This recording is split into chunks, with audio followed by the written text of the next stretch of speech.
écouter l'histoire, difficile à croire, de cet homme qui n'avait rien, d'un chat de l'hiver qui a su faire, en lui changeant son destin, en chaussant ses bottes, en mangeant un ogre, en peu de temps il changea,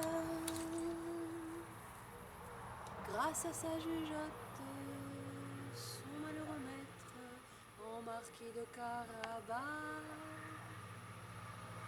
Connaissez-vous l'histoire du chat botté? C'est l'histoire d'un pauvre meunier qui devint marquis de Carabas. Mais le marquis de Carabas oublia très vite que s'il portait de beaux habits, s'il possédait de nombreuses terres, s'il possédait un château et avait épousé la princesse, c'était grâce au chat botté. Alors qu'il aurait dû faire de ce chat son seigneur, il en fit son laquais. Et c'est ainsi que le lendemain de sa nuit de noces, quand il se réveilla à côté de la princesse dans la chambre nuptiale, il appela le chat botté pour lui commander son petit déjeuner. Le chat botté accourut et lui dit « Maître, que désirez-vous manger ?» Le marquis répondit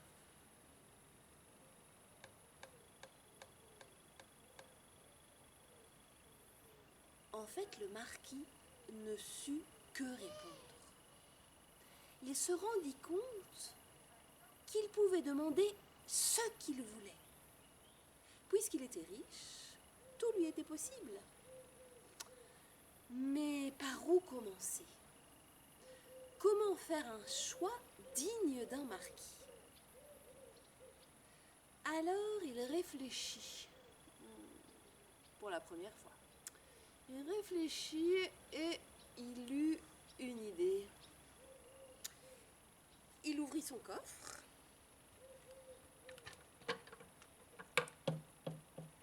et en sortit une craie pour faire la liste de ce qu'il avait envie de manger.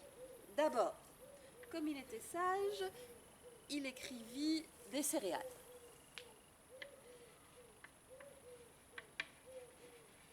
Mais comme il était gourmand, il écrivit une dame blanche, il écrivit une gaufre au chocolat, des crêpes au miel, une barbe à papa,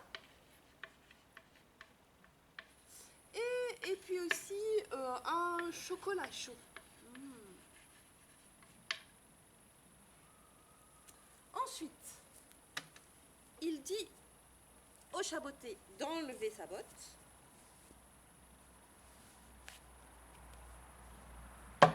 Il sortit de son coffre un dé, il introduisit le dé dans la botte, il se servit de la botte comme d'un cornet, et il obtint un 2. Et donc, ce matin-là, il mangea une dame blanche. Elle était très très bonne. Ensuite, qu'est-ce qu'il fit?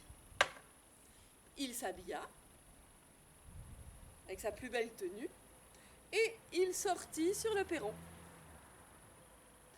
Accourut le chat botté, lui disant « Oh, marquis, que désirez-vous faire à présent ?»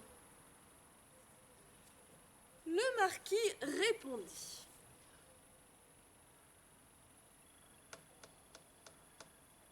Il ne sut que répondre. Il se rendit compte qu'il pouvait faire ce qu'il voulait. Puisqu'il était riche, tout était possible. Mais par où commencer? Comment faire un choix digne d'un marquis? Alors, il effaça son ardoise et décida de faire une liste de ses activités. Alors d'abord, comme il était sage, il allait organiser une réunion avec ses conseillers. Mais comme il était jouette, il avait aussi envie d'aller jouer au golf, ou d'aller jouer au tennis, ou pourquoi pas monter à cheval, ou aller se baigner dans l'étang, ou bien peut-être rester au lit avec la princesse. Alors ensuite, il prit sa botte, son cornet disons, il introduisit le dé, il mélangea et il tomba sur le 6. Ah, rester au lit avec la princesse. Et donc ce jour-là, il ne vit pas ses terres. Allez, il ne gambada pas par monts et par vaux, mais il fit d'autres choses. Et ainsi de suite, les jours suivants. Mais, au bout d'un mois, les paysans qui s'étaient occupés de nettoyer la chambre, qui avaient brossé les chevaux, qui avaient entretenu le terrain de tennis, etc., ces gens-là réclamèrent leur dû. Alors, que fit notre marquis? Il prit sa botte, il prit son dé, il introduisit son dé dans la botte, il prit de quoi effacer son ardoise. Comme il était magnanime, il décida qu'il offrirait un écu d'or à chacun des paysans. Mais comme il était avare, il a dit que ce serait un faux louis d'or, pas un écu, un louis. Ensuite, il se dit, je pourrais leur donner les restes du petit-déj. Il en reste. Ou bien alors, mon pied dans le cul. Ou bien le bagne. Ou la guillotine. Et donc, il secoua son dé, il le fit tomber et il tomba sur la guillotine. Alors évidemment, ça ne plut pas au peuple. Et donc, notre ami le Chaboté, il sentait qu'il y allait bientôt y avoir la révolution et il se dit, il faut faire quelque chose.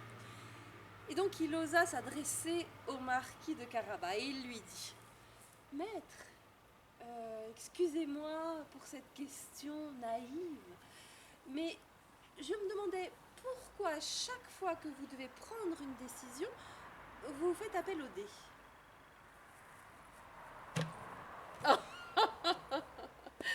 Mais c'est tellement plus commode de faire confiance au destin.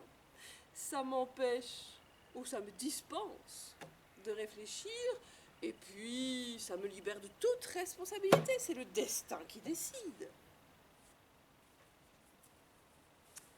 Oui, mais dites-moi, comment avez-vous trouvé cette idée?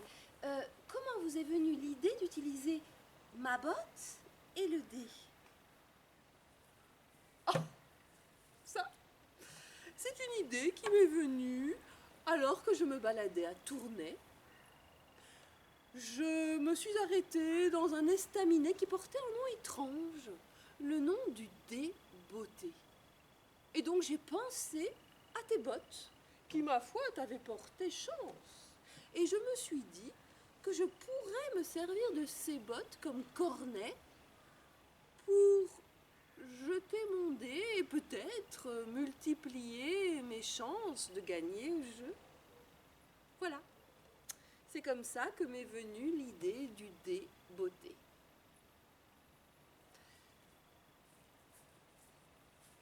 Oui, c'est une excellente idée, mais donc c'est votre idée. Vous avez choisi de lancer le dé.